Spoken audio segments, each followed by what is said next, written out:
Herzlich willkommen in der Christusgemeinde Emmendingen. Certains ne savent pas encore s'ils veulent m'entendre aujourd'hui. Nous faisons en effet une pause dans notre série de prédications. Le bien-aimé évangile de Matthieu doit attendre. Et plus précisément, nous sommes arrivés au chapitre 12, après un peu plus de 50 sermons. Et cela prend du temps. Et après le chapitre 12, il y a une nouvelle unité de sens. Et c'est ce que je fais de temps en temps avec l'évangile de Matthieu, que nous nous arrêtons à partir d'une nouvelle unité de sens et que nous nous consacrons aussi à d'autres thèmes. Et notre communauté, si on regarde bien, elle se rajeunit comme ça avec les années. Et beaucoup de questions surgissent sur le thème de l'amour, des relations, de la recherche d'un partenaire, du mariage, de la sexualité. Toute cette palette est toujours en tête quand on a des jeunes. Mais quand on n'a pas de jeunes dans la communauté, alors le sujet est aussi souvent explosif et particulièrement de nos jours, où certaines évidences ne sont plus présentes.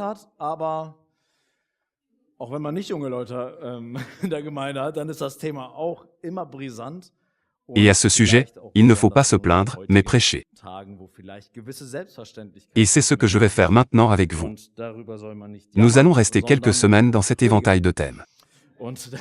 Je ne sais pas encore combien de temps. Cela dépendra de la situation. Hier, j'étais à une belle fête pour un anniversaire de mariage de 60 ans. C'est bien, Ilse, que tu sois là. Tu peux encore te lever un instant. Se lever très brièvement. Faire une ovation. Magnifique. Exactement. Ilse et Audi ont fêté hier leur 60e anniversaire de mariage. 60 ans. Et pour moi, il y avait une tension intéressante dans la préparation de cette fête et du culte d'aujourd'hui.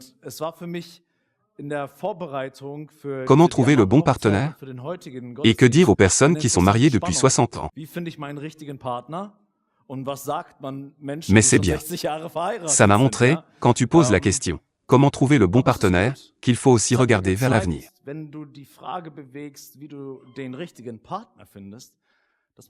Vous devez toujours regarder vers l'avenir afin de pouvoir prendre des décisions sages et intelligentes aujourd'hui. On ne peut pas simplement partir du principe que la décision que je prends maintenant sera déjà bonne à la fin. Mais si je sais ce que cela signifie pour l'avenir, alors je dois poser des jalons maintenant.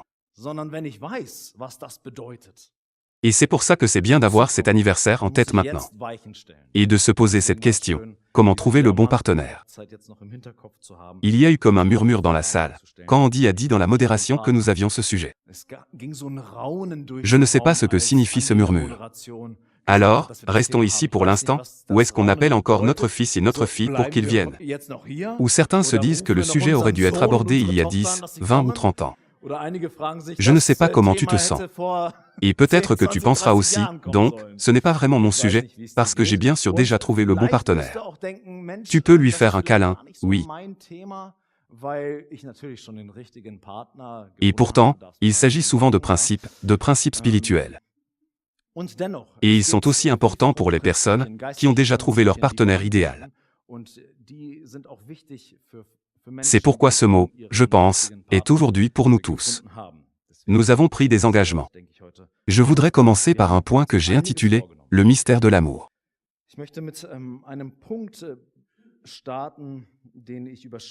Théologien à l'époque de la Réforme, c'est-à-dire Martin Luther, on ne connaît toujours que Martin Luther, mais il y avait quelques réformateurs, quelques prédicateurs, qui ont travaillé, écrit et enseigné là-bas.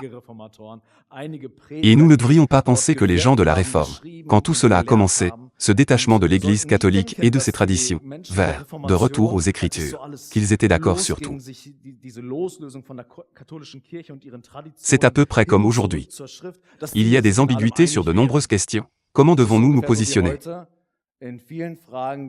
Et à l'époque aussi, la question de savoir comment trouver le bon partenaire était tout à fait une question qui était posée. Ce n'était pas simplement une chose convenue, mais les enseignants de la Bible ont lutté ensemble à ce sujet, comment trouver la bonne personne.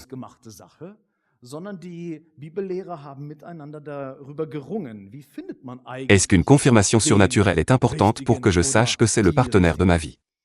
Ou le bon sens suffit-il pour que je regarde par moi-même et que je prenne ensuite une décision?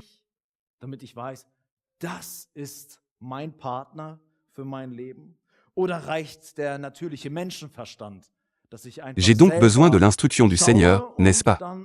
Le réformateur, Thomas Münzer, exilait par exemple d'être guidé en rêve avant chaque mariage. Pas de mariage avant.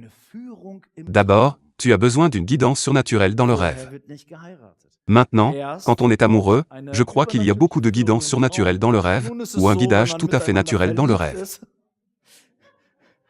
Gibt es, glaube ich, so manche übernatürliche Führung im Traum. Je ne sais pas comment cela fonctionnait exactement, mais un Martin Luther, par exemple, n'a pas du tout apprécié ce genre d'imposition. Il a dit que le mariage est une institution laïque, n'en fait pas un grand sujet. Nous devons vivre saintement dans notre mariage, mais tout ce bric-à-brac, maintenant dans mes mots, mais il a probablement parlé de manière encore plus forte. Comme tu viens à ton partenaire et Dieu, envoie-moi des signes, des preuves que c'est surnaturel, ça lui était égal. Donc un extrême, n'est-ce pas? Très différent. Et ce serait passionnant de parler ensemble ici, de laisser chacun parler une fois. Comment as-tu trouvé ton partenaire idéal et qu'est-ce qui était important pour toi? Et là, nous constaterions aussi qu'il y a des attitudes et des positions très différentes. Comment trouver son partenaire ou quels idéaux? Je ne veux pas dire quelle qualité, mais qu'est-ce que j'attends de Dieu? Ou je dis simplement que j'ai du bon sens, mes yeux fonctionnent, mes oreilles fonctionnent et cela me suffit. Dans les Proverbes de Salomon, il est dit, Proverbe 30, versets 18 à 19, il y a 3 choses que je ne peux pas expliquer. Donc je serais content si je ne pouvais pas expliquer que 3 choses. Mais il dit que je ne peux pas expliquer 3 choses et que la 4e est encore plus un mystère pour moi. La voix de l'aigle dans le ciel, la voix d'un serpent sur le rocher, la voix du navire en haute mer.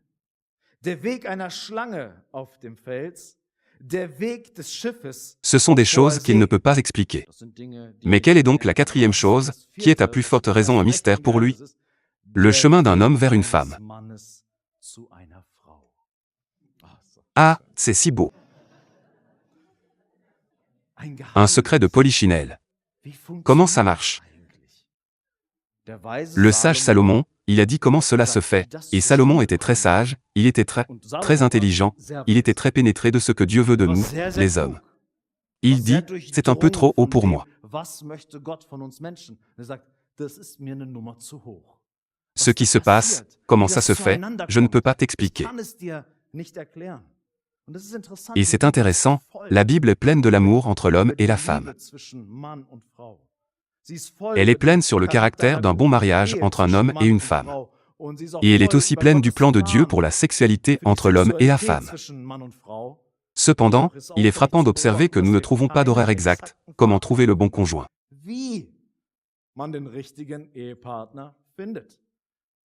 La grande majorité des textes bibliques traitent du fonctionnement du mariage. Comment dois-tu être en tant que mari? Comment dois-tu être en tant qu'épouse? Comment faut-il s'harmoniser? Qu'est-ce qui est important? Quelles sont les nobles qualités? Mais comment en arrive-t-on là? Certains se posent la question, mais ne trouvent pas de mode d'emploi. Maintenant, ouvre une fois ici, dans la Bible, et tu trouveras ici la feuille de route qui te permettra de trouver ton partenaire. Il est vrai que Dieu peut parler de manière surnaturelle. Il y aura ici l'un ou l'autre qui pourra dire la même chose de lui-même, qu'il a eu une confirmation de Dieu pour entrer en relation avec cette personne, de se fiancer et de se marier. Ça existe.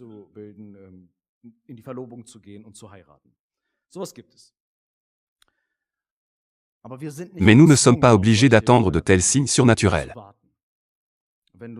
Quand tu dis que je ne bouge pas du tout et que je n'ouvre pas les yeux, mais que le Seigneur doit mettre mon épouse à ma porte, et nous rirons, de telles phrases ont déjà été prononcées par tant de personnes.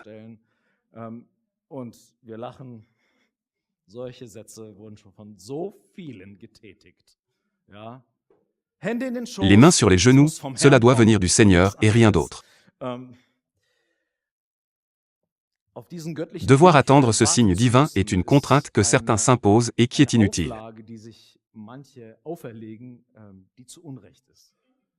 Ce n'est pas grave, mais si obstiné, je ne dois pas du tout lancer d'initiative personnelle, ce n'est tout simplement pas couvert par la Bible.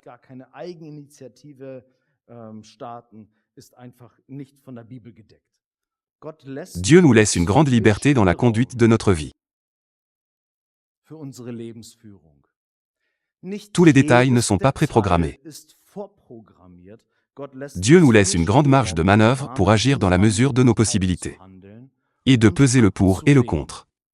Peser le pour et le contre, faire appel à son intelligence, regarder attentivement puis prendre une décision réfléchie, est une chose dont la Bible fait l'éloge à maintes reprises. Avoir aussi d'autres conseillers à ses côtés et de délibérer avec eux sur cette situation présente est une chose louable dans la Bible.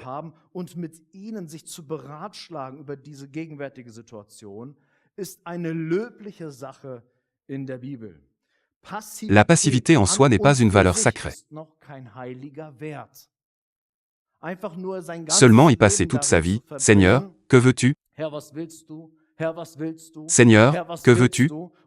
Seigneur, que veux-tu ? » Et ne pas voir l'évidence et l'analyser avec intelligence, « Seigneur, que veux-tu ? » Certains n'arrivent même pas à faire et à faire, parce qu'ils ne sont confrontés qu'à cette question tout le temps. Seigneur, que veux-tu ? Seigneur, que veux-tu ? Vous savez que cette question est importante pour moi, que nous sommes en contact avec le Seigneur, lui demander aussi et écouter, Seigneur, que veux-tu ? Y a-t-il des choses auxquelles je devrais être sensible ? Et pourtant, tu es assis ici aujourd'hui et tu as pris une décision. Quel sous-vêtement et bas tu as mis et quelle robe tu as mise ? Là, tu ne restes pas non plus tout le temps devant l'armoire. Monsieur, que veux-tu ? Seigneur, que veux-tu ? Maintenant, bien sûr, le choix des vêtements et le choix du partenaire sont une autre catégorie. Je le sais, et devraient peut-être aussi être accompagnés différemment par la prière, c'est aussi vrai. Mais nous ne devons pas tomber dans un mode où nous ne devrions pas du tout avoir de pouvoir de décision.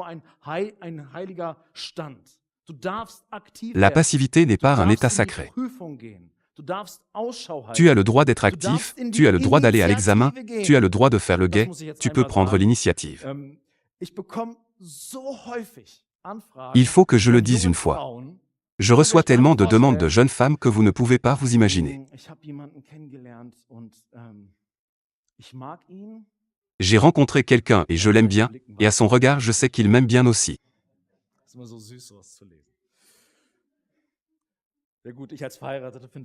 C'est toujours si mignon de lire ce genre de choses.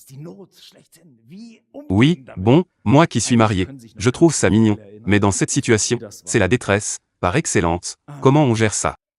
Certains se souviennent encore très vaguement de ce qui s'est passé.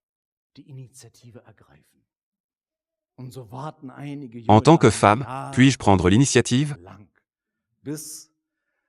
Et c'est ainsi que certaines jeunes femmes attendent pendant des années que l'autre, l'homme, ait enfin l'idée. Je pourrais quand même demander une fois. Et je vous encourage à le faire, faites donc connaissance. Parle-lui donc, tout simplement, et dis ce que tu veux.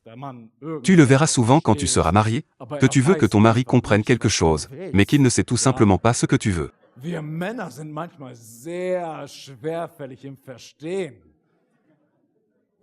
Nous, les hommes, nous avons parfois du mal à comprendre. Et si nous agissons ensuite en fonction de ce que nous avons compris, c'est une toute autre histoire. Tu en feras encore souvent l'expérience. Bien sûr, je suis très favorable à ce que les hommes prennent des initiatives, qu'ils soient proactifs, qu'ils prennent des responsabilités. Tout cela est bon et juste, mais il se peut que les hommes ne comprennent vraiment pas les signes et ne les connaissent pas, où ils sont, comment ils sont et ce qu'ils sont. Et souvent, en effet, les hommes ne croient pas qu'ils ont la moindre chance avec leur bien-aimé. C'est tellement loin. J'aimerais tellement, mais je sais déjà que j'échouerai, et ça me paralyse parfois.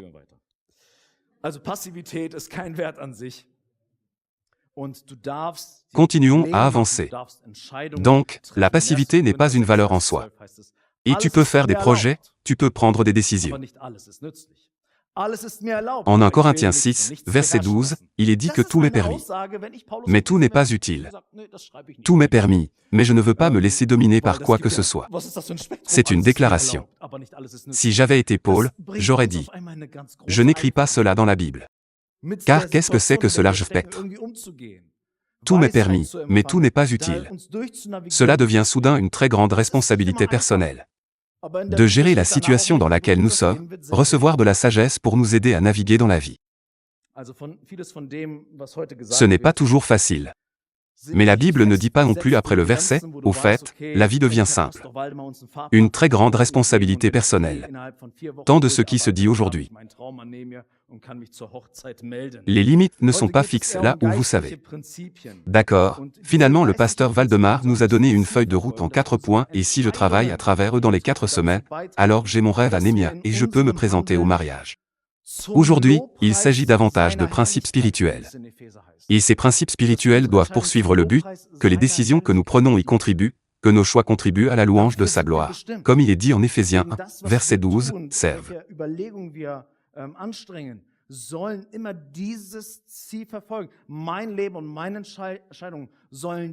C'est à cela que nous sommes destinés.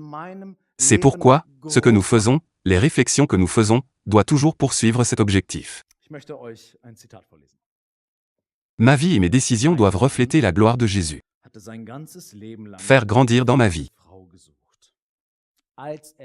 Je voudrais vous lire une citation. Un homme avait passé toute sa vie à chercher la femme parfaite. Lorsqu'il eut finalement 80 ans, un bon ami lui rendit visite. Celui-ci lui dit, « Tu es sans cesse en quête et sans repos. Ne veux-tu pas enfin te fixer ? » « Je suis à la recherche de la femme parfaite, » répliqua l'homme. « Mais maintenant, à 80 ans, tu n'es plus si jeune, tu n'as pas envie de te décider enfin pour une femme. »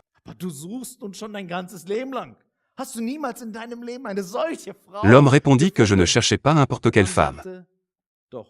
Comment puis-je être heureux sans la femme parfaite?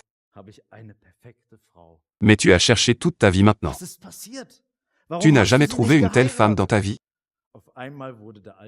L'homme dit, si, une seule fois j'ai trouvé une femme parfaite. Qu'est-ce qui s'est passé? Pourquoi ne l'as-tu pas épousée? Tout à coup, le vieil homme devint très triste et dit doucement, eh bien, elle était à la recherche de l'homme parfait. Si on se pose la question, comment trouver le bon partenaire, nous pouvons rapidement tomber dans le mode qui consiste à détourner notre regard de nous-mêmes et passer notre temps à regarder où est le parfait, où est le juste.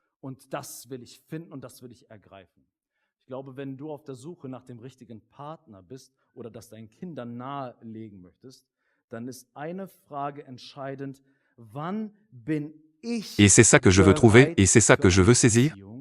Je pense que si tu es à la recherche du bon partenaire ou si tu veux le suggérer à tes enfants, une question est cruciale. Quand suis-je prêt pour une relation et comment vais-je devenir le bon partenaire?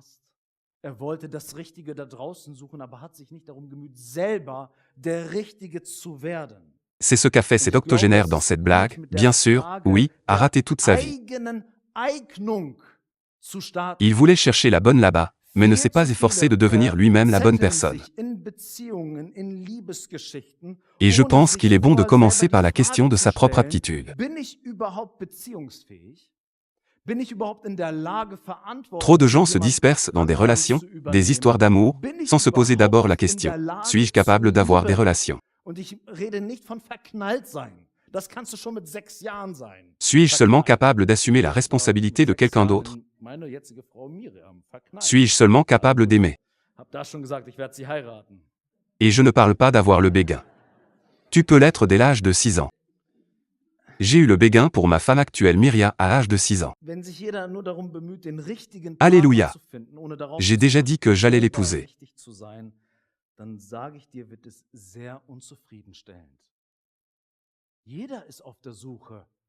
Si chacun s'efforçait seulement de trouver le bon partenaire, sans se soucier d'être juste soi-même, alors je te le dis, ça devient très insatisfaisant.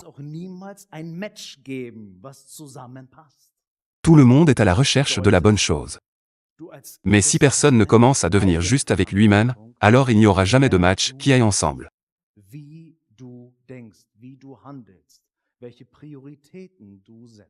Cela signifie qu'en tant que chrétien, tu as une responsabilité personnelle quant à qui tu es, comment tu penses, comment tu agis, quelles sont tes priorités.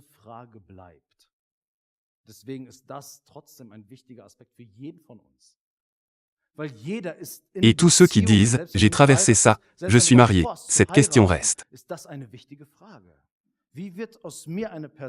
C'est pourquoi c'est quand même un aspect important pour chacun d'entre nous. Parce que tout le monde est en relation, même si tu n'es pas marié. Même si tu n'as pas du tout l'intention de te marier, c'est une question importante. Comment vais-je devenir une personne à qui Dieu dira « j'aime ça » et que je devienne une bénédiction pour les autres? Tout le monde est en relation, personne n'est complètement isolé. Fixe donc de saintes priorités dans ta vie, si tu es à la recherche d'un vrai partenaire. Commence par établir des priorités sacrées dans ta vie. Matthieu 6, verset 33, un de mes versets préférés dans la Bible, il y est dit « Cherchez, aspirez, tendez la main, d'abord vers le royaume de Dieu et vers sa justice. » La question précédente portait sur ce point, comment obtenir ce dont nous avons besoin pour vivre? Et Jésus dit, et toutes ces choses vous seront ajoutées.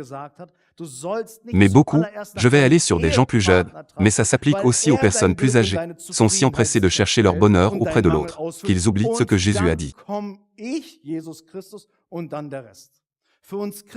Tu ne rechercheras pas en premier lieu ton conjoint, car il assure ton bonheur et ta satisfaction et comble ton manque. Et puis moi, Jésus-Christ, je viens, et puis le reste. Pour nous, chrétiens, l'ordre est différent. Nous ne nous focalisons pas sur l'autre en premier lieu, mais nous nous focalisons d'abord sur le qui nous a fait et qui nous connaît. Nous devons aimer Jésus et être transformés par lui.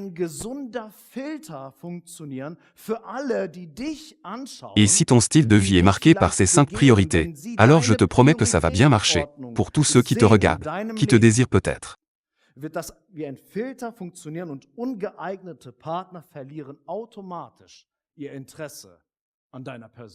Quand ils voient les priorités de ta vie, alors ça va fonctionner comme un filtre. Et les partenaires inadaptés perdront automatiquement leur intérêt pour ta personne, parce qu'ils remarquent ce qui est important pour toi, ce qui est sacré pour toi, ce que tu es, dans quoi tu t'investis.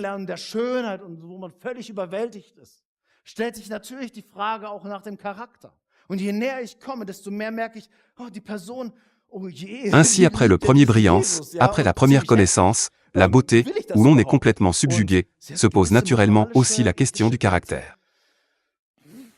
Et plus je m'approche, plus je remarque, la personne, oh là là, elle aime ce Jésus et assez violemment. Est-ce que j'en ai envie? Et elle a certaines valeurs morales, éthiques. Waouh, ok, je peux oublier cela, j'arrive à faire ça aussi. Mais finalement, quoi qu'il arrive, Jésus sort partout.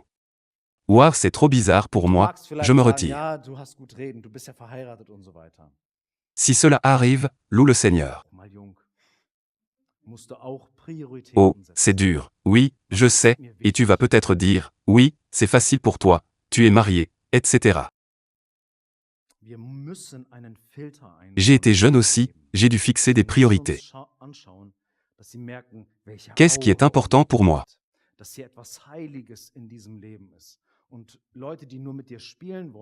Nous devons mettre un filtre dans notre vie, quand les gens nous regardent, qu'ils remarquent, quelle aura nous entoure, qu'il y a là quelque chose de sacré dans cette vie. Et que les gens, qui ne veulent que jouer avec toi voient qu'il y a du sacré ici et disent « Non, merci, je ne veux rien avoir à faire avec ça », qui ne te donneront pas de profondeur émotionnelle. Mais si tu te décides, et c'est particulièrement important maintenant pour ceux qui regardent très fort ce que les autres pensent d'eux, ce que disent les jeunes de leur âge, leur cercle d'amis fait et dit et attend d'eux, si tu décides d'être superficiel, tu attireras probablement ce genre de partenaires, qui ne te donneront pas de profondeur émotionnelle. Das ist, denke ich, besonders herausfordernd, nicht nur, aber besonders herausfordernd vor allem für unsere Mädels. Billige Werte, sich oberflächlich vor allem darzustellen in unserer Gesellschaft. Je pense que c'est particulièrement difficile. Pas seulement, mais surtout pour nos filles. Des valeurs bon marché, avant tout, pour se présenter superficiellement dans notre société. Ceci est si populaire parce qu'il y a des effets rapides et fréquents.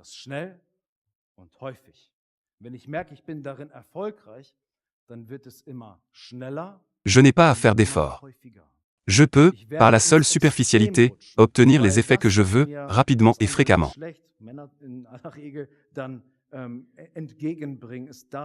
Quand je me rends compte que j'y réussis. Ensuite, cela devient de plus en plus rapide et de plus en plus fréquent. 307 minuit 25 000 00 25 10 000. Je vais aller à l'extrême, parce que ce que le sexe opposé me dit 308 minuit 25 minutes 10 secondes 000 et 00 25 16 000. Les hommes en règle générale, c'est ce qui me donne en quelque sorte la tranquillité d'esprit. 309 minuit 25 minutes 16 secondes 000 00 25 21 000. Mais en vérité, c'est juste une roue de hamster pour tourner. 310 minuit 25 minutes 21 secondes 000 00 25 24 000 parce que vous devenez un pion des attentes des autres. 311 minuit 25 minutes 24 secondes 000 00 25 28 000 aussi du désir des autres de se présenter de cette façon.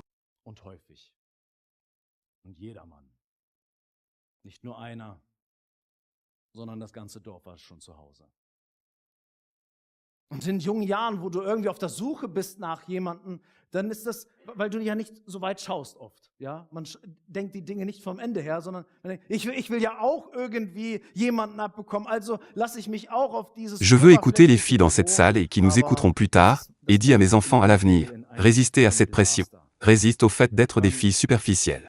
Auch die Jungs, aber Mädels, ihr habt einen Wert. Ihr habt Klasse. Tout le monde était à l'école. Il y avait beaucoup de garçons et de filles dans sa classe, et tout le monde sait de quel genre de personne je parle. Il y avait toujours une fille facile à avoir. Tu savais que tu avais une bonne chance avec elle.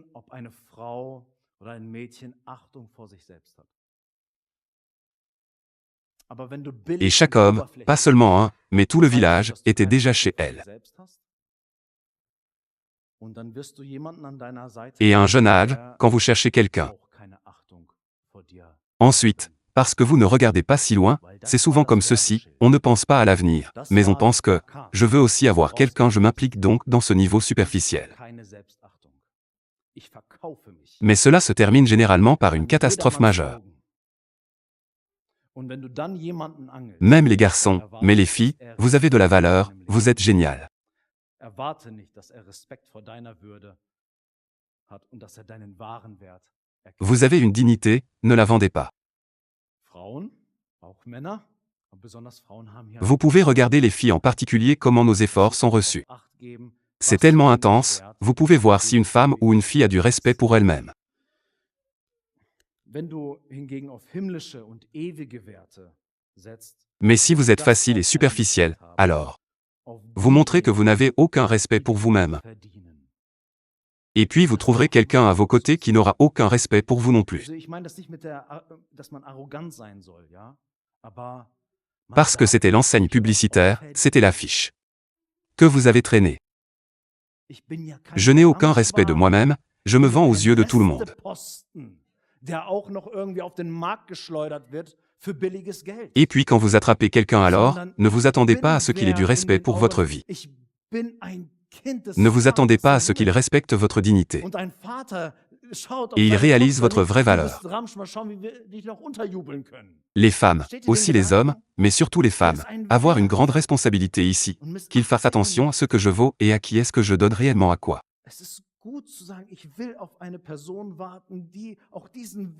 Si vous allez faire appel aux valeurs célestes et éternelles, alors cela aura également un effet sur ceux qui vous méritent aussi. Et vous pouvez le voir de cette façon. Je ne dis pas d'être arrogant, mais vous pouvez aussi me gagner. Je ne suis pas une malbouffe, je ne suis pas un reste qui est également lancé sur le marché pas cher et ne vaut rien.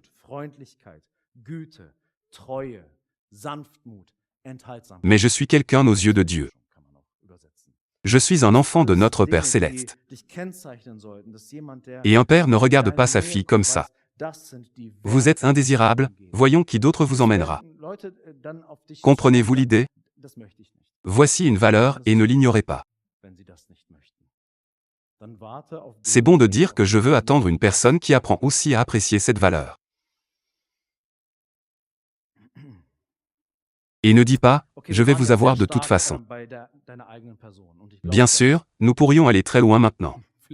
Quelles sont ces valeurs? Mais je recommanderais juste Galates 5, versets 22 à 23 pour vous-même. Le fruit de l'esprit nous donne un bel indice. C'est ce que j'ai prêché, je pense en 2018. Nous avons examiné chaque fruit de l'esprit. Amour, joie, paix, longanimité, bonté, fidélité, douceur, abstinence ou maîtrise de soi. C'est ainsi que vous pouvez traduire. Ce sont toutes des choses qui devraient vous marquer, que quelqu'un qui s'approche de vous sait. Ce sont les valeurs qui vous entourent. Et puis les gens viendront vous voir et vous diront « Je ne veux pas de ça ». Et puis c'est bien s'ils ne veulent pas ça. Ensuite, attendez celui qui le veut.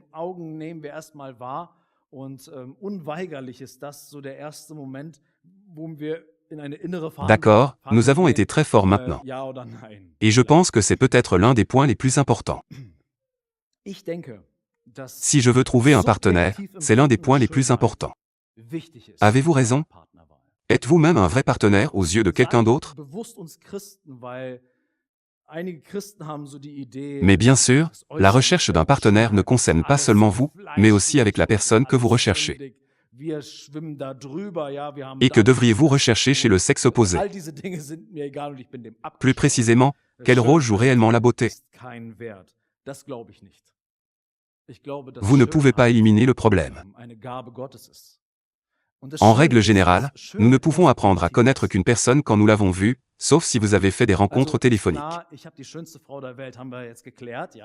Mais tout d'abord, cela nous frappe les yeux. Tout d'abord, nous percevons avec nos yeux. Et inévitablement, c'est le premier moment où nous envisageons. Oui ou non, peut-être. Je pense que la beauté subjectivement perçue est importante lors du choix d'un partenaire. Je dis cela à nous chrétiens consciemment, parce que certains chrétiens ont l'idée que l'apparence extérieure et la beauté sont toutes si charnelles et pécheresses. Nous sommes au-dessus d'elles, nous n'avons plus rien à voir avec elles. Je ne me soucie pas de toutes ces choses et j'y résiste. La beauté n'est pas une valeur. Je ne pense pas. Je crois que la beauté est un don de Dieu. Et la beauté est toujours subjective. Il est donc clair que j'ai la plus belle femme du monde. Avons-nous clarifié cela maintenant? Oui. Mais parfois, quand vous entendez cela de quelqu'un, vous pensez « Oui, c'est bien que tu le penses et j'ai des goûts différents. » Et puis vous pensez « Comment ce type est-il arrivé à eux ?»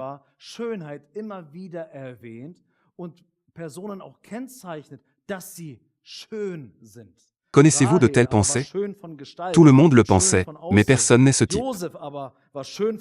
Parfois, je pense comme ça, pour l'amour du ciel, une beauté et un homme. Comment est-ce possible?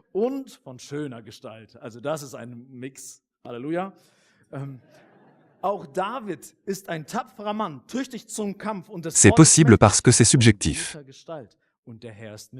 Loué soit le Seigneur pour cela. Imaginez si nous avions tout le même idéal de beauté. Ensuite, vous vous battriez tous pour ma femme. Sérieusement. Pourquoi est-ce que je dis cela? Je pense que la beauté peut aussi être un facteur dans le choix d'un partenaire. Et nous n'avons pas à nous en dissuader pieusement. Je comprends cette idée parce que la Bible elle-même ne cesse de mentionner la beauté et les personnes caractéristiques également qu'ils sont beaux. Rachel, cependant, était belle en stature et belle en apparence. Genèse 29, 17. Mais Joseph était beau en stature et beau en apparence. Genèse 39, 6. La fille Esther était d'une belle stature et d'une belle apparence. Esther 2h7. Abigail était une femme d'esprit clair et de belle silhouette. 1 Samuel 25, 3. C'est donc un mélange. Alléluia. David est aussi un homme courageux, fort dans la bataille et puissant dans la parole, bien bâti et le Seigneur est avec lui. 1 Samuel 16h18. David est un homme de rêve. Il est talentueux en tout, Dieu est avec lui et il est en bonne forme. Il peut aussi faire quelque chose de lui-même. Mais c'est un autre sujet maintenant. Comment traitons-nous notre corps? Comment gérons-nous notre apparence? Nous devrions en parler à un moment donné. Ce n'est donc pas que c'est absolument nécessaire ici, non, non, non, non, non. Non, ne vous méprenez pas. Mais je dois le ramener ici. Il y a des extrêmes, oui, il y a des extrêmes. Et le problème est que, lorsque les chrétiens sont confrontés à un extrême, ils pensent que la solution est entièrement de l'autre côté. Et cela, je pense, ne correspond pas à la réalité biblique. Par exemple, dans le Cantique des Cantiques, nous lisons Cantique des Cantiques 1, versets 15 à 16. « Voici, tu es belle, mon amie. » Et puis il poursuit en disant, « Voici, vous aussi êtes belle, ma bien-aimée. » Nous parlons donc ici dans un langage très léger et poétique, comment un couple marié interagit l'un avec l'autre. Tu es belle, mon ami. Tu es belle, ma bien-aimée. Donc, ici, il y a une affection l'un pour l'autre et un désir, une attractivité du sexe opposé. Et il n'y a rien de répréhensible à ce sujet. Cela n'a peut-être pas d'importance pour l'un ou l'autre, si nous en parlons maintenant. Mais certains peuvent venir de cercles où ils disent « Est-ce même permis? Est-ce que j'y ai le droit de chercher la beauté ?» Et je pense que la beauté extérieure vaut vraiment la peine d'être mentionnée. Je voudrais revenir brièvement sur le Cantique des Cantiques avec vous et lisez le chapitre 4, versets 1 à 5 et verset 7. Et là vous verrez que la beauté est un facteur essentiel quand il s'agit d'interagir avec votre partenaire au début et de laisser l'amour se développer dans une relation conjugale.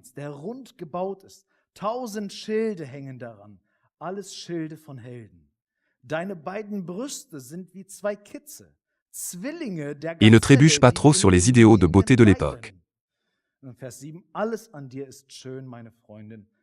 Je ne comprends pas non plus pourquoi ils ont fait de tels compliments. Mais nous verrons. Voici, tu es belle, mon ami, voici, tu es beau. Tes yeux brillent comme des colombes derrière ton voile. Vos cheveux sont comme un troupeau de chèvres sautant du mont Gilead. J'aime ça aussi. Vos dents sont comme un troupeau de moutons fraîchement tondus, sortir de l'inondation. Chaque dent a son jumeau, aucune d'entre elles ne manque. Idéal de beauté que la femme avait toutes les dents. Vos lèvres sont comme une ficelle cramoisie et votre bouche est belle. Comme une tranche de grenade, votre temple scintille derrière votre voile. Votre cou est comme la tour de David, qui est construite autour. 1 millier de boucliers y pendent, tous des boucliers de héros. Vos deux seins sont comme deux fans. Jumeaux de la gazelle broutant dans les lys. Et au verset 7, tout en toi est beau, mon ami, et il n'y a pas de tache sur toi. Donc, certaines personnes pensent qu'être chrétien est une histoire prude, mais c'est de l'érotisme. Oui, pour certains chrétiens, c'est difficile à entendre, parce qu'ils n'ont pas appris à penser dans ces catégories.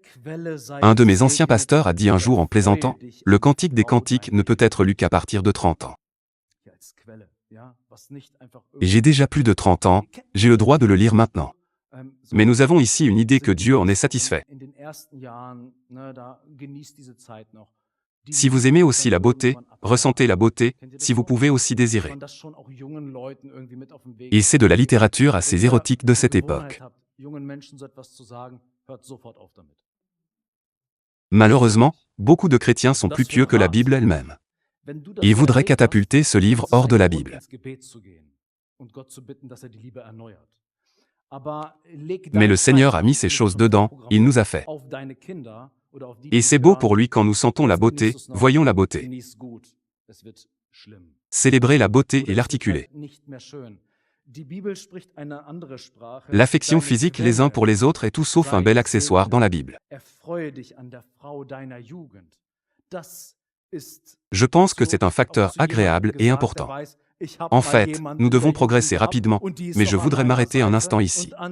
Proverbe 5, versets 18 à 19. Que votre source soit bénie, réjouissez-vous dans la femme de votre jeunesse. Oui, c'est la source. Si vous connaissez ce dicton, dans les premières années, vous appréciez toujours ce temps. L'amour finira alors par s'aplatir. Savez-vous aussi que cela est donné aux jeunes sur leur chemin? Si vous avez l'habitude de dire cela aux jeunes, arrêtez immédiatement. C'est mortel. De quel genre de conseil s'agit-il? Si vous en avez fait l'expérience, alors c'est une raison d'aller dans la prière et de demander à Dieu de renouveler l'amour. Mais ne mettez pas votre échec, préprogrammé, sur vos enfants ou sur ceux qui vous écoutent. Maintenant, vous en profitez toujours, profitez en tant que vous le pouvez. Ça va être mauvais. Ou ce ne sera plus agréable. La Bible parle une langue différente. Que votre source soit bénie, réjouissez-vous dans la femme de votre jeunesse. C'est aussi dit à quelqu'un qui sait que j'ai eu quelqu'un dans ma jeunesse et elle est toujours à mes côtés et je suis censé profiter de cette personne. Et puis, encore une fois, une comparaison intéressante. Le beau postérieur et le chamois gracieux, leurs seins vous énivreront, toujours, dans son amour, tu chancelleras, toujours là. C'est beaucoup de langage. Il s'agit d'enchantement dans la convivialité. Une intimité est louée ici. Salomon écrit surtout les proverbes à ses fils, qu'il éduque et instruit. Et c'est ce qu'il veut qu'ils sachent. Il est intéressant qu'un père donne de tels conseils à ses fils. Profitez, même plus tard, en vieillissant, profitez de la femme que Dieu vous a donnée à vos côtés.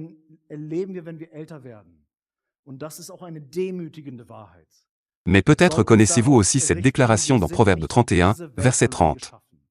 Et c'est maintenant un contrepoids intéressant. Trompeuse est la grâce et vaine, donc ne vaut rien, la beauté, mais une femme qui craint le Seigneur doit être louée. Certains viennent de ce verset et disent, nous l'avons ici, la Bible a quelque chose contre la beauté, contre les idéaux de beauté. Tout est vain, ce n'est pas important, tout va mourir de toute façon. Je n'ai donc pas besoin de m'aligner là-dessus. Quand nous avons lu la Bible, et je l'ai remarqué surtout dans le livre d'Ézéchiel, on parle souvent de beauté.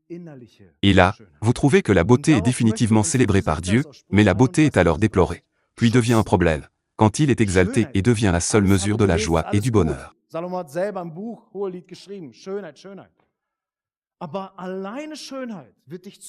Parce que, c'est comme ça, notre beauté finit par diminuer. C'est ce que j'ai entendu arriver à d'autres. Nous, les humains, ne restons pas jeunes éternellement dans toute notre gloire, mais nous changeons. C'est un mot dur, mais nous éprouvons de la pourriture en vieillissant.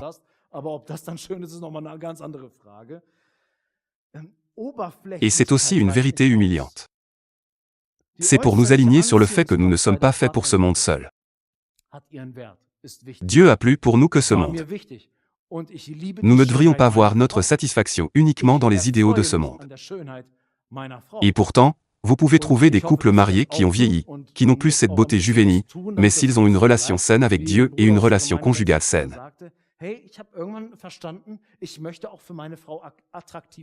Ils voient la beauté profonde du partenaire vieillissant. Pourquoi?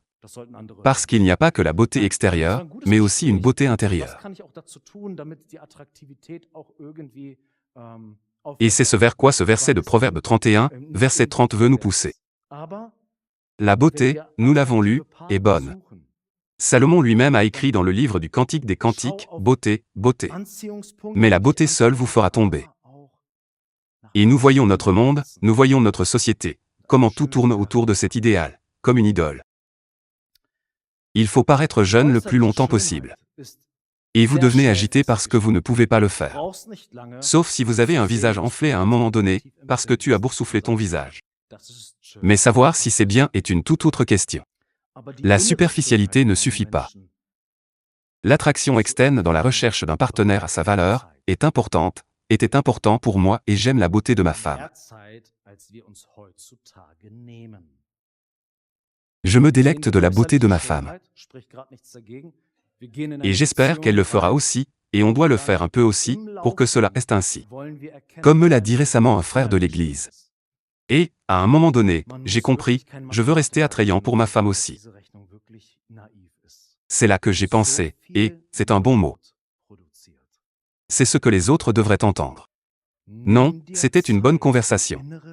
Que puis-je faire? Afin de maintenir l'attractivité. Parce que c'est une valeur non négligeable. Mais lorsque nous recherchons des partenaires attractifs, puis regardez les attractions qui vous plaisent, mais aussi pour un beau cœur et un beau caractère. Wenn ich die Person näher kennenlerne und die inneren Werte sehe, dass auf einmal, vielleicht kennt ihr das auch, du denkst, eben gerade fand ich dich noch attraktiv. La première chose que vous remarquez est la beauté extérieure. Il ne vous faut pas longtemps pour voir ce que vous trouvez attrayant. Et vous dit le agréable à regarder. Mais reconnaître la beauté intérieure d'une personne prend du temps.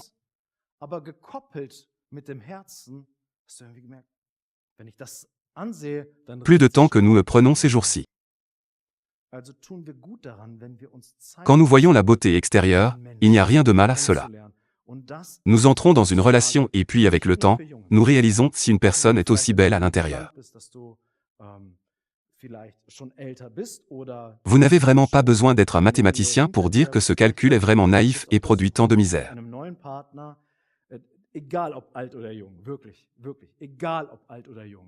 Prenez le temps de découvrir votre beauté intérieure. Vous ne trouverez peut-être pas la beauté intérieure et seulement une beauté extérieure. Je l'ai déjà dit, mon observation est, quand je rencontre de belles personnes, quand j'apprends à mieux connaître la personne et à voir les valeurs intérieures.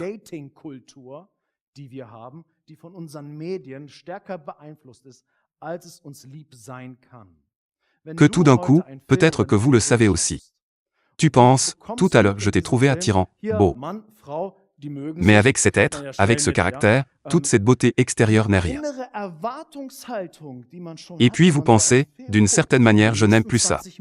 Bien que l'extérieur n'ait pas changé. Les cheveux étaient toujours beaux, les vêtements avaient toujours fait allure. Mais couplé avec le cœur, vous avez en quelque sorte réalisé. Quand je le regarde, plus rien ne bouge en moi. Nous faisons donc bien de prendre notre temps pour apprendre à connaître une personne. Et ce n'est pas seulement pour les jeunes de nos jours. Même si vous êtes peut-être plus âgé ou vous avez déjà été marié, peut-être êtes-vous veuf et sont à la recherche d'un nouveau partenaire, qu'il soit jeune ou vieux.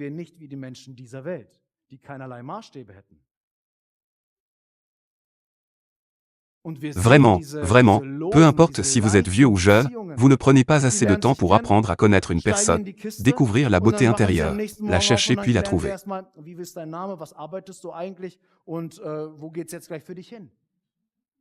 Et cela, je pense, dans une large mesure, n'est pas seul, mais dans une large mesure aussi à cause de la culture des rencontres que nous avons, qui est plus influencée par nos médias que nous ne le souhaiterions. Si vous regardez un film ou une série aujourd'hui, et que vous voyez dans ce film un homme et une femme s'apprécient, vous remarquez rapidement que l'attente intérieure que vous avez déjà lorsque vous regardez un film comme celui-ci, qu'il doit se passer dans les 20 prochaines minutes.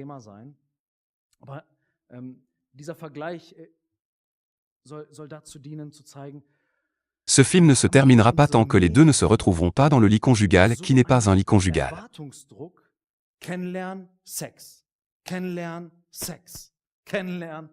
Qu'ils tombent dans l'immoralité sexuelle, profitent d'une aventure d'un soir ensemble. Et souvent, cela ne nous choque pas du tout quand nous voyons ces choses. Parce qu'elles sont normales pour nous. Oui, ils sont normaux dans ce monde et cela ne vous choque pas, mais en tant que chrétiens, nous ne pensons pas comme les gens de ce monde, qui n'auraient aucune norme. Et nous voyons ces relations lâches et faciles. Ils apprennent à se connaître, se couchent ensemble et se réveillent le lendemain matin. Et puis ils demandent les noms et ce que l'autre fait. Et puis, où allez-vous? S'ils restaient au lit et ne se contentaient pas d'écrire une note. S'ils ont écrit une note,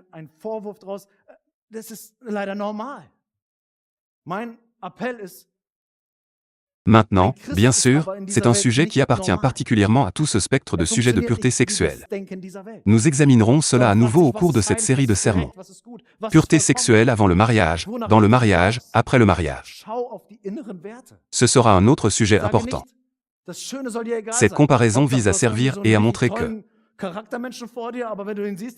nous avons une telle pression d'attente à travers nos médias. Rencontrer, sexe, recompter, sexe, recompter, sexe. Trag lieber einen Schleier, nicht nur hinten, sondern auch vorne. Nee, schau auf. Et c'est ce que nous faisons, c'est ce que nous faisons. Auf äußerliche Schönheit, aber Si nous avons un cercle d'amis autour de nous qui pensent de la même façon. Ensuite, vous pensez en quelque sorte, oui, j'ai rencontré quelqu'un maintenant qui est attrayant. C'est beau, nous voulons être ensemble, nous voulons aller ensemble, nous voulons avoir une relation. Attendez une minute, avez-vous rencontré cette personne? Non, mais elle est attirante et elle m'aime bien. Cela vous suffit.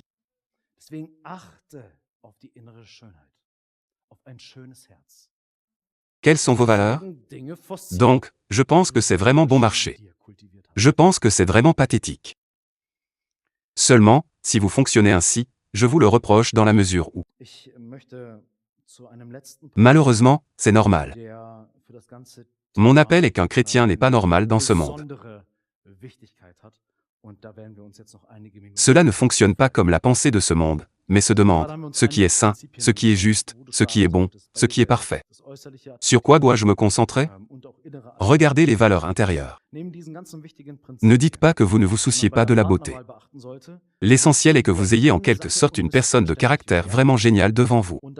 Mais quand vous le voyez, vous pensez que ce seront quelques années difficiles. Il est préférable de porter un voile, non seulement à l'arrière, mais aussi à l'avant. Non, regardez la beauté extérieure, mais ne faites pas attention à la beauté intérieure non plus.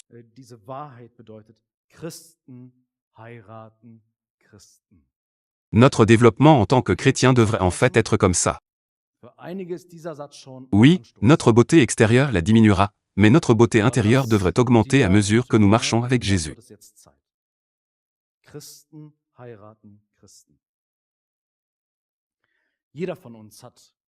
Par conséquent, faites attention à la beauté intérieure, à un beau cœur, ce qui force les mêmes choses que vous avez déjà cultivées en vous-même.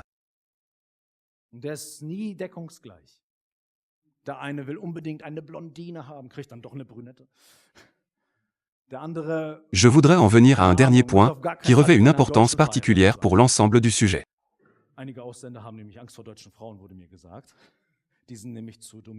Et nous allons rester là encore quelques minutes. Nous venons d'examiner quelques principes où vous devriez commencer par vous-même, que l'attractivité extérieure et aussi l'attractivité intérieure sont importantes. En plus de tous ces principes importants à garder à l'esprit lors du choix d'un partenaire, la Bible souligne sans équivoque une chose et qui est difficile à communiquer depuis la chair de nos jours.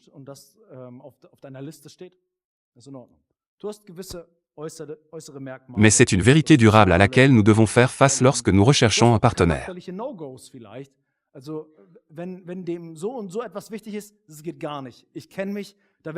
Et cette vérité signifie que les chrétiens épousent des chrétiens.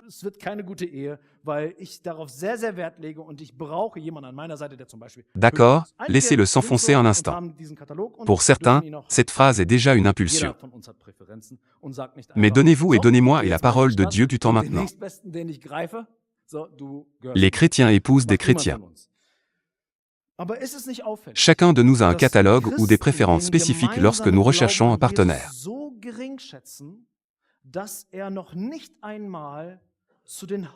Et ce n'est jamais congruent.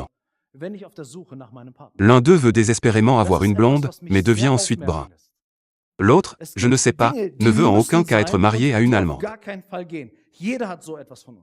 Certains étrangers ont peur des femmes allemandes, m'a-t-on dit. Ils sont trop dominants et savent trop ce qu'ils veulent. J'ai vraiment envie de me marier dans mon groupe culturel. Par exemple, je connais des Russo-allemands qui disent que je n'épouse qu'un Russo-allemand. C'est à ce moment-là que je sais à quoi m'en tenir. C'est une préférence que vous avez. ce n'est pas grave. Si vous dites que c'est ce que vous voulez et que c'est sur votre liste, c'est très bien. Vous avez certaines caractéristiques externes. Vous avez des préférences sociales ou culturelles. Vous pouvez également avoir des préférences de personnages. Donc, si quelque chose comme ceci ou cela est important pour lui, cela ne fonctionne pas du tout. Je me connais, c'est là que je me fâche, par exemple quand il est toujours ponctuel. Ce ne sera pas un bon mariage parce que c'est très important pour moi et j'ai besoin de quelqu'un à mes côtés qui est ponctuel, par exemple. Certains sont comme ça et on se catalogue et ont le droit de l'avoir. Chacun d'entre nous a des préférences et ne se contente pas de dire « je vais aller en ville et la prochaine personne que j'attraperai sera la mienne ». Aucun d'entre nous ne le fait. Mais n'est-il pas frappant que les chrétiens tiennent si peu d'estime pour la foi commune en Jésus? Que ce n'est même pas l'un des critères principaux lorsque je cherche mon partenaire. C'est quelque chose qui me fait prêter beaucoup d'attention. Il y a des choses qui doivent l'être et qui ne fonctionnent pas du tout. Tout le monde a quelque chose comme ça de notre part. Mais quand il s'agit de Jésus, qui est en fait par définition mon Dieu et roi et qui est par définition la chose la plus importante dans ma vie, ce Jésus n'a aucune part dans le calcul ou dans la liste des priorités que j'ai fixées. Est-il vraiment compréhensible que Jésus, entre tous, soit une option dans le choix du partenaire avec lequel je veux passer mon avenir? Que se passe-t-il dans un esprit pour que Jésus, en tant que personne la plus importante de ma vie, ne joue qu'un rôle facultatif dans la relation humaine la plus importante que je vis dans cette vie? Qu'est-ce qui est attrayant lorsqu'il s'agit d'élever des enfants plus tard? Il faut toujours réfléchir à la fin. Qu'y a-t-il d'attrayant dans le fait de ne pas obtenir le soutien spirituel de votre conjoint lorsqu'il s'agit d'élever des enfants plus tard? À partir d'aujourd'hui, lorsque vous voyez votre partenaire, avec toutes les qualités louables qui sont certainement là, ironiques. Pensez-vous, nous y arriverons, ce ne sera pas un problème, cela va changer, nous serons d'accord. Qui peut vous dire qu'il en est ainsi? Tant de gens ont présenté ce projet de loi et en sont sortis avec un résultat différent. Il n'y a rien d'attrayant à cela si vous voulez élever vos enfants dans une saine confiance en Dieu, si vous voulez qu'ils grandissent. Et vous avez un conjoint à vos côtés qui se tient là et dit « Je m'en fous, tu peux faire ça. » N'hésitez pas à le faire avec votre foi, mais je n'en ai plus. Je ne sais pas ce qui pourrait être plus important dans cette vie que de transmettre un peu de l'amour de Dieu à vos enfants. Je ne sais pas où vous pouvez trouver plus de conseils pour cette vie que dans la parole de Dieu elle-même. Et si vous êtes une personne qui essaie de se projeter dans quelques années en ce moment. Ensuite, cela ne prend pas beaucoup d'années et tout d'un coup, vous vous retrouvez dans une situation où vous avez une famille. Vous ne pouvez peut-être pas encore l'imaginer, mais c'est plus rapide que vous ne le pensez. Et puis on vous demande, qu'est-ce que je transmets? Quelle contribution est-ce que j'apporte ici? Quelle orientation dois-je donner? 723 00 57 14,000 moins 00 57 20,000 maintenant. Si vous en avez l'occasion, vous voulez savoir exactement ce que vous voulez que le partenaire à vos côtés donne à vos enfants une orientation saine. Que lorsqu'il y a des moments difficiles dans la famille, lorsque vos enfants sont dans le besoin, lorsque vous êtes confrontés à des situations désespérées, que vous avez un partenaire qui se tient à vos côtés et dit « Nous nous levons maintenant ensemble pour notre enfant. Et nous prions pour notre enfant. Que Dieu la sauve, que Dieu l'aide, que Dieu intervienne et accomplisse un miracle. » Et tant de gens se trouvent dans une situation où ils aimeraient tellement prier avec leur conjoint à cette intention, mais ils ne le peuvent pas, parce qu'il n'y a pas d'antenne pour le monde spirituel, pour Dieu, de sorte qu'ils sont obligés de prier avec d'autres chrétiens, ce qui est très bien. Mais c'est un peu dommage, n'est-ce pas? Je voudrais aller en prière avec le père ou la mère de mes enfants. Parce que lui et elle savent exactement ce qui se passe ici. Quand je vais voir Sorin et que je lui dis, prions pour nos enfants, il le fait parce que le pasteur me le demande maintenant. Je n'ai pas le droit de dire non maintenant, mais c'est un niveau complètement différent. Comme quand je suis à genoux avec ma femme et que je pleure et que je crie au Seigneur, ou crier vers lui, je veux dire, Seigneur, aide-moi. Nous perdons tellement d'intimité en tant que couple lorsque notre partenaire ne connaît pas Jésus. Toute l'intimité interpersonnelle, toute l'intimité sexuelle, aussi bonne et importante soit-elle, le Seigneur sait que je trouve cela important, mais je ne veux pas renoncer à l'intimité spirituelle. Quand j'invoque mon Seigneur, je ne veux pas y prêter attention. Je pourrais peut-être ennuyer mon partenaire avec ça, ou quelque chose comme ça. Et beaucoup sont dans cette situation. Si vous êtes à la recherche d'un vrai partenaire, alors la bonne question doit être: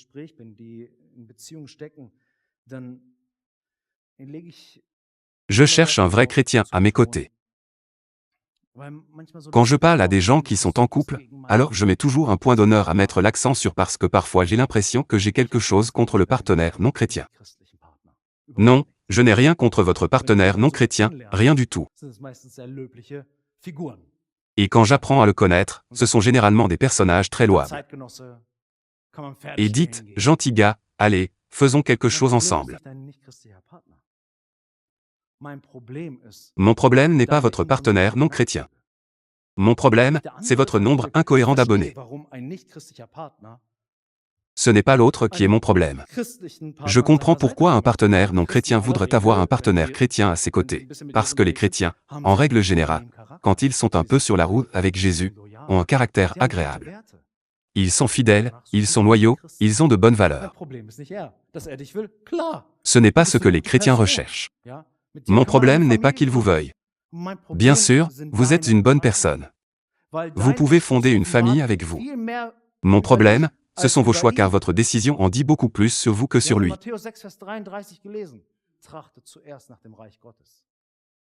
Nous lisons Matthieu 6h33, « Cherchez d'abord le royaume de Dieu ». Jésus a dit, en toute chose, cherchez d'abord le royaume de Dieu, ce qui est agréable à Dieu, ce que votre roi attend de vous, si ce n'est dans le choix d'un partenaire. Avez-vous des normes différentes? Ce n'est pas ainsi que Jésus a parlé. En toute chose, cherchez d'abord où se trouve Dieu. Je vous le demande, Dieu se trouve-t-il dans cette relation? Cette relation vous fortifie dans votre foi. Cela vous fait-il préférer Jésus? Cette relation vous motive-t-elle à être plus obéissant à Dieu? De lui faire davantage confiance, de ressembler davantage à Jésus-Christ ou pas? Et si la réponse est non, alors mon conseil est le suivant. N'allez pas plus loin à cet égard tant que cela n'est pas clarifié. Parce que si c'est le cas aujourd'hui, que se passera-t-il dans 20 ou 30 ans? Ce n'est pas sans raison que la parole de Dieu dit que le chrétien non marié, selon 1 Corinthiens 7h39, il peut épouser qui il veut. C'est un mot passionnant dans l'Antiquité. Rien n'a été réglé ici et ainsi de suite. Le chrétien a une grande responsabilité envers lui-même. Et ici, surtout dans ce contexte, nous parlons de femme veuve. Elle est libre d'épouser qui elle veut. La femme en tant qu'être de volonté est respectée dans la Bible. Elle peut épouser qui elle veut, mais cela doit être en union avec le Seigneur. C'est ce que Paul dit. Épousez qui vous voulez. Tout est permis. Mais tout n'est pas utile et épousez toujours qui vous voulez. Cela ne doit être fait qu'en relation avec le Seigneur. Essayez que si vous êtes chrétien, si vous suivez Jésus, que votre partenaire est également sur le même chemin que vous et partagez les mêmes bases que vous. Pourquoi devrions-nous délibérément ignorer ce commandement? Si tu es affecté, je te sens, je comprends et Dieu sait que ce n'est pas facile pour moi de dire des choses comme ça.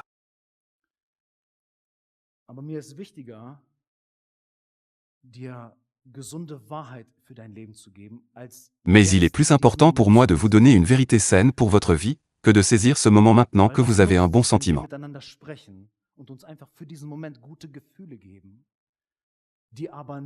Parce que quel est l'intérêt de se parler?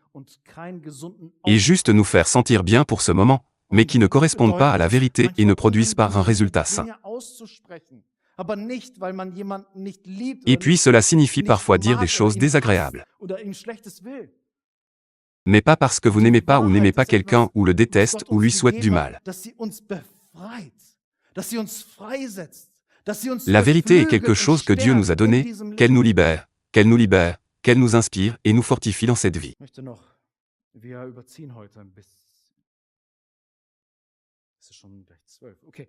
J'aimerais, j'ai parlé très longtemps aujourd'hui, il est déjà 12.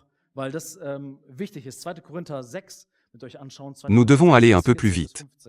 J'aimerais, parce que c'est important, regarder 2 Corinthiens 6. Vous pouvez regarder 2 Corinthiens 6, versets 14 à 15. Ce temps est quelque chose que j'attends avec impatience dans l'éternité. Prêcher 100 ans, Alléluia. En 2 Corinthiens 6h14. Et certaines personnes pensent comme, je ne sais pas si je veux aller au ciel maintenant. 2 Corinthiens 6, versets 14 à 15 dit, ne descendez pas sous un étrange joug avec des incroyants. Car quel est le lien entre la justice et l'anarchie? Ou quelle communion de lumière avec les ténèbres? Et le verset 15 dit, quelle correspondance Christ a-t-il avec Bélial? Et quel rôle un croyant a-t-il avec un incroyant? Important à ce stade de ce verset, dans 2 Corinthiens 6. Paul ne parle pas de choisir un partenaire. Le sujet est différent. Il s'agit d'un partenariat intensif, que les chrétiens entrent avec d'autres personnes, former une communauté identitaire.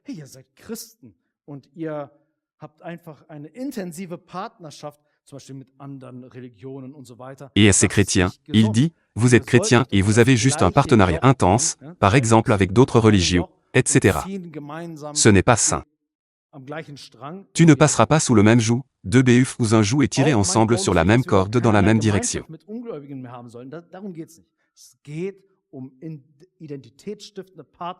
Paul ne veut pas dire non plus que nous n'avons pas de communion du tout avec les incroyants. Ce n'est pas de cela qu'il s'agit. Il s'agit de partenariat identitaire. Et c'est ce qu'il décrit comme le joug ensemble, qu'ils sont tendus ensemble sous ce joug et poursuit un objectif. Et remarquez ce que Jésus dit et ce que Dieu fait quand les gens se marient. Matthieu 19h6 dit, c'est pourquoi ce que Dieu a uni, l'homme ne le séparera pas. En fait, Jésus dit littéralement ici, ce que Dieu a mis sous le joug, l'homme ne le séparera pas. Intéressant, n'est-ce pas? C'est exactement le même mot que Paul a dit en 2 Corinthiens. Il décrit également le mariage comme un partenariat, ce qui est très identitaire et que vous êtes liés ensemble et va dans la même direction.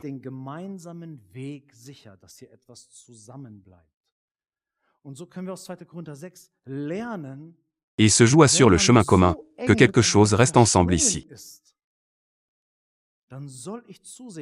Et donc nous pouvons apprendre de 2 Corinthiens 6. Quand vous êtes si étroitement liés, alors je veillerai à ce que la lumière et la lumière aillent de pair.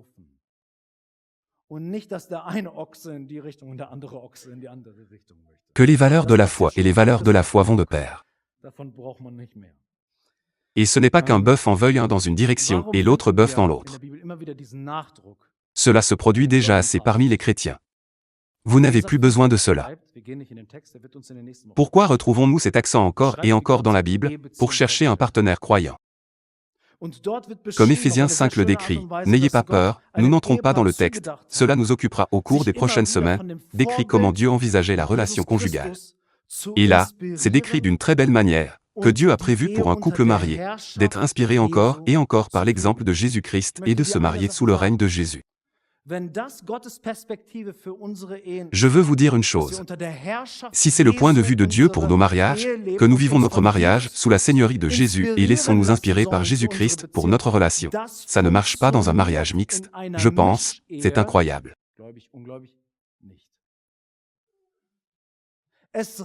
Il ne suffit pas qu'une seule personne se concentre sur le Christ. Une base commune est nécessaire pour le projet de mariage. Il doit y avoir un Seigneur commun sous lequel nous nous plaçons et dont vous vous laissez influencer, inspirer. Et toi, femme, assure-toi qu'Éphésiens 5 devienne la vérité dans ta vie. Que tu as un homme qui est inspiré par Jésus-Christ pour cette relation. Toi, homme, tu cherches une femme inspirée par Jésus-Christ pour ce mariage. Je vous le promets, il viendra un moment où vous en aurez désespérément besoin. Parce que ce n'est même pas sûr et bien, l'essentiel est d'être chrétien, alors tout ira bien. Erreur. C'est ainsi que certaines personnes pensent et pensent, oui, c'est un chrétien. Automatisme. Non, le mariage est une affaire difficile, même pour les chrétiens. Et personne n'a la garantie qu'il y aura un bon résultat, donne un bon rendement. Mais la question est, qu'est-ce que je vois déjà? Qu'est-ce que je reconnais déjà? Est-ce que je veux construire une bonne fondation ou non? C'est la raison pour laquelle, et je dois le dire très clairement, un choix de partenaire qui néglige la foi commune en Jésus. En tant que congrégation, nous ne considérons pas cela comme exemplaire. À titre d'exemple qui ne vaut pas la peine d'être imité, à cause de l'exigence biblique claire. Nous vous déconseillons fortement de le faire. Sinon, vous rejoindrez les rangs de ceux qui, à mesure que leur dévotion à Jésus grandit, éprouvent une profonde tristesse à l'idée que leur conjoint ne bénéficie pas du partage, de la compréhension, qui peut porter et faire preuve d'empathie envers ce qui remplit votre cœur.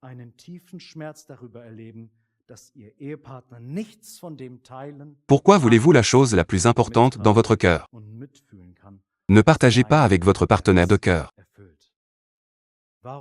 Pourquoi veux-tu courir le risque de devoir supporter les conséquences de cette décision toute ta vie? J'aimerais conclure. Et si vous vous en tenez toujours à cette voie? Si vous dites encore, j'entends tout cela, mais je le veux toujours. Et c'est là que nous entrons dans une tension très difficile. Dans 7 Corinthiens 7, je l'ai cité, Paul dit très clairement, ce qui est l'option pour un chrétien. Christian épouse Christian. Mais dans le même chapitre, il connaît ces soi-disant mariages mixtes dans l'église de Corinthe. Ils font partie de cette communauté dynamique. Et il ne dit pas, bannissez ces gens, les pousse à divorcer. Non, ce n'est pas ce qu'il dit. Il dit que c'est l'idée de Dieu pour le mariage.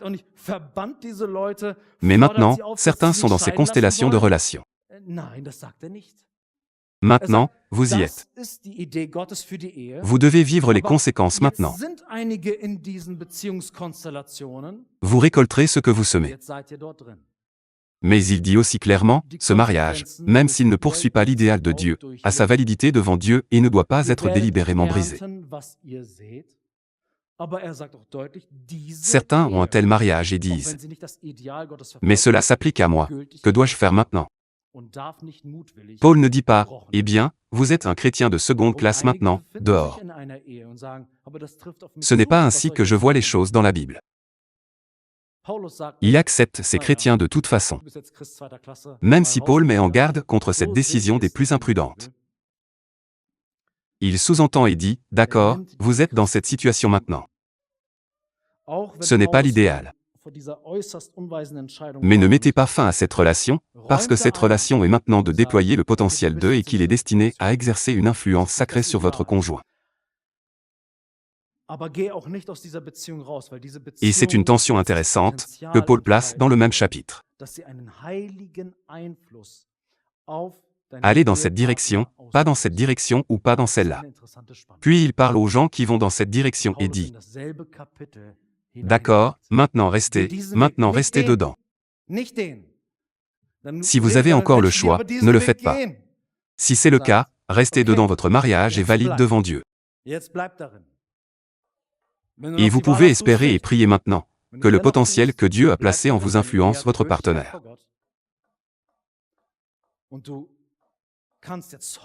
Utilise cette possibilité pour avoir un impact positif, pas pour nos motivations naïves.